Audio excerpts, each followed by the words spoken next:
Hi, it's Cam from Whimsy Way Art. I got this new book today, and it's not a coloring book per se.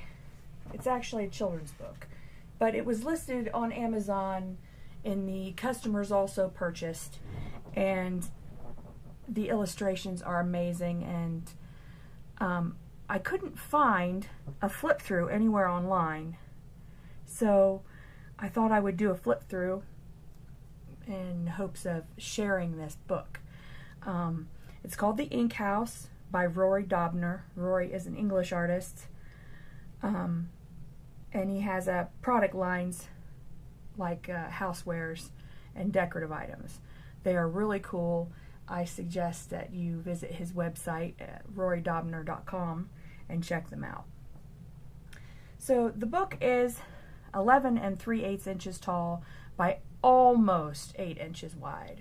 It's hardcover. It's got this black textured, cloth textured cover, and some gorgeous gold foil with a cutout that shows the lion's head door knocker. I have it here for coloring book people in comparison to Lost Ocean. And you can see the difference in the size for Lost Ocean. For the non-coloring book people, I have my regular old iPhone 6, kind of dirty, standard size. It's not a plus for comparison size wise. It's got hard card covers. The end papers are gorgeous, sort of a satiny black paper. This paper is, I would call it medium to heavyweight cardstock, and it is smooth. There is not a whole lot of tooth because, as I said, excuse me, allergies. As I said, it's not technically a coloring book. I was so excited to get this that I did not even wait to do the video until I had gotten a better manicure. Some of the illustrations in this are great for coloring.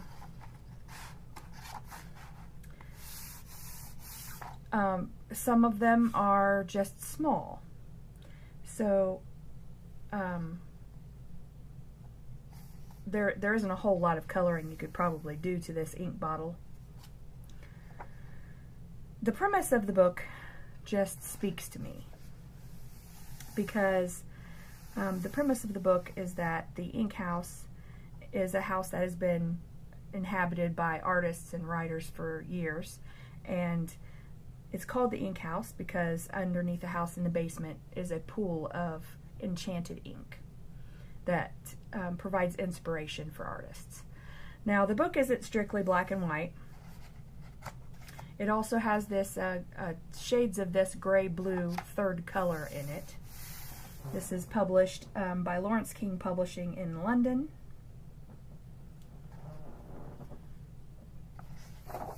And here is the ink house, the front entrance. It says, "Welcome to the ink house, a mysterious mansion built long ago, in the days when people used gallons of ink to write love letters, poems, and elaborate shopping lists." It's just so quirky. I adore it. This is the lake of ink under the house. This wondrous ink has the power to inspire creativity in anyone who lives there. So the ink itself is this dark blue and black, but the rest of it you could color. This page, I don't know how you would color. These are wrought iron gates, so I'm not sure how you would color that. Now you could color the background behind it, or you could add something to this with some metallic gel pens or something.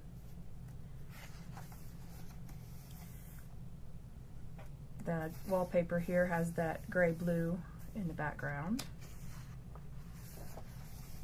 Now this just is gorgeous. It just blows me away. I know how long it takes to draw something like this. I'm particularly slow when I draw, so it would take me days. days to draw this one picture. Freddy Foxglove. Aku, the elephant. Now you see, Aku is actually light blue-gray, so you could add light and shadow to him, but you can't really change his color. So that is something that someone who buys this to color in should know. Books. I always love books. Is there anything more wonderful than coloring a stack of books? I can't think of anything. Yeah, see, here, this butterfly is in gray-blue. There's not a lot to color here, but you could. It's sort of a grayscale butterfly. Clarabella the crab. Clarence the caterpillar. Let's see, this is, oh, it doesn't have a name that I see. Hats. Sometimes one just isn't enough. Isn't that true? There's the bunny. Excessively bubbly baths are taken. When all the bathtubs are full, the sink just has to do. I just love it.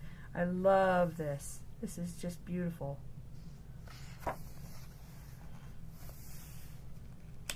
You could color some of these teapots. Here is Charlie Cheetah, who is just breathtaking. I just adore it. Huxley the Hedgehog. This page in particular on the chaise.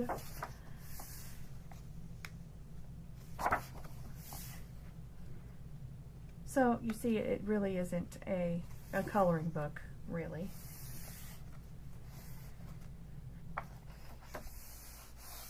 Reggie the Rock Ape and the Punk Parrot. Francois.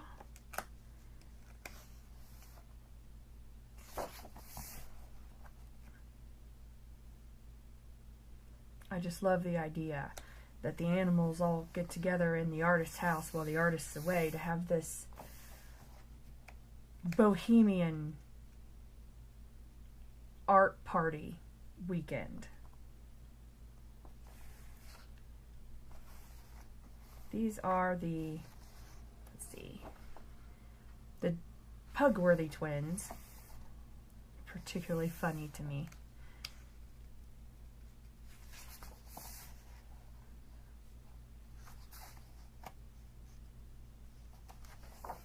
Oh, the snail's get a makeover, so you could paint him any color you wanted. I mean, and still go along with the story.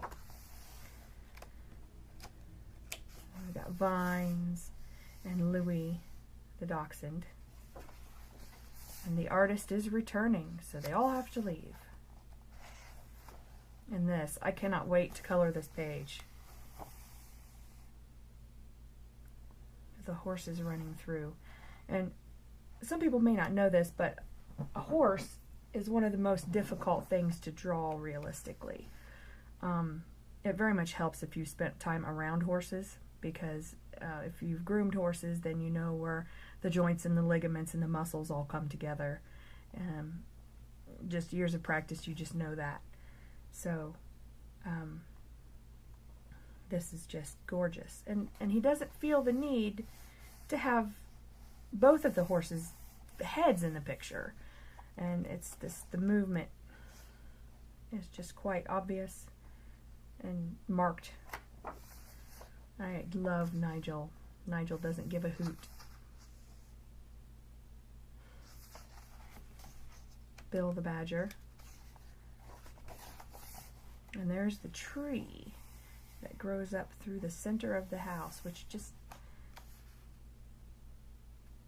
it's just enchanting. And these pages, not so much to color, but still lovely, gorgeous. Look at the elephant with his howdah, and another creature in there.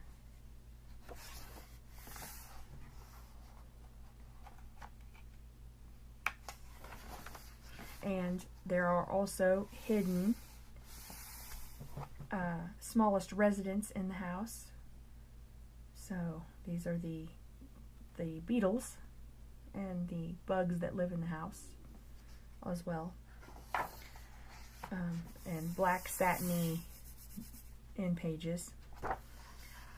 The paper really just doesn't have enough tooth to be called a coloring book. I mean, you would, if your habit is to build up lots and lots of layers and fill lots of tooth with color, if you're using colored pencils, you would have to alter your technique a bit. The paper is beautiful and heavy and thick and just, oh, gorgeous. But it's just not, it's not what you consider coloring book paper. It's usable, it's doable. I really hope that Rory decides to do an actual coloring book. The other thing I wanted to point out is that on the large pages, on the double pages, that the design does go down into the gutter, because like I said, this is not meant to be a coloring book specifically, but it's just beautiful. It's beautiful, and I'm going to have to now buy 2 more copies, one for my granddaughter Raven, who's only 10 months old, but I'm already buying her art supplies and books, and another for me so I can keep it pristine, because this is just beautiful. It says, "Welcome to the Ink House, an artist's mysterious mansion built on a magical pool of ink that inspires creativity in anyone who lives there. When the artist goes adventuring, animals great and small arrive for the annual Ink House extravaganza. Come inside, the party is about to begin." I really can't say enough beautiful things about this book. I really can't. The story is simple yet creative and original. The illustrations are gorgeous, just amazing. This vaulted ceiling, these are, and vanishing point, this is so difficult to draw well that even with this simple style, it really is impressive. It's impressive. It's rather Edward Gorey-esque, if you like, if you're a fan of Edward Gorey. I am certainly a fan of Edward Gorey. So that is the book I wanted to show to you. So hopefully now, if you're thinking of buying it, you can actually see a flip through.